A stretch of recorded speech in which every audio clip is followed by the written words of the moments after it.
ছেলেকে পুরুষ বলে না। যে ছেলে একটা মেয়ের মেসেঞ্জারে রিপ্লাই না পাওয়ার জন্য বালিশের মধ্যে ডুকরে ডুকরে কাঁদে তাকে পুরুষ বলে না। ওই ছেলেকে পুরুষ বলে না। যে ছেলে বিশেষ না হইলে পরে গলায় দড়ি দেওয়ার জন্য চিন্তা করে ওই ছেলেকে পুরুষ বলে না। ওই ছেলেকে পুরুষ বলে না।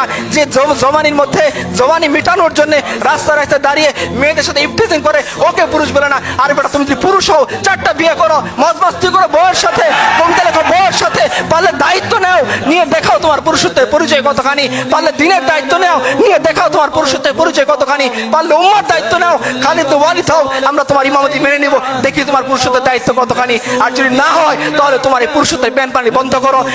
ইতিহাস তোমাকে মনে রাখবে না, ইতিহাস মনে রাখবে খালিদ ওয়ালিদকে, ইতিহাস মনে রাখবে জাফর ইবনে আবু তালিবকে, ইতিহাস মনে রাখবে আবু বকর উমরকে, যে উমর পারস্যের সামনে দাঁড়িয়ে চোখে চোখ রেখে কথা বলেছিলেন। ইতিহাস মনে রাখবে রিবি ইবনে আমরকে, যিনি রুস্তমের সামনে দাঁড়িয়ে বলেছিলেন রাসূলুল্লাহ সাল্লাল্লাহু আলাইহি সাল্লাম 3টা অপশন আমাদের সামনে দিয়েছেন, হয় ইসলাম কবুল করো, শান্তিতে থাকবা, রুস্তম বলতে পারবো না, তাহলে অপশন 2 তুমি আমাদেরকে জিজিয়া দিবা, আমাদের অধীন হয়ে যাবা, রুস্তম বলতে পারবো না, তো অপশন নাম্বার 3 তলোয়ার সমাধান করবে তোমার আমার মধ্যে, হয় তুমি জীবিত থাকবা না আমি জীবিত থাকবো।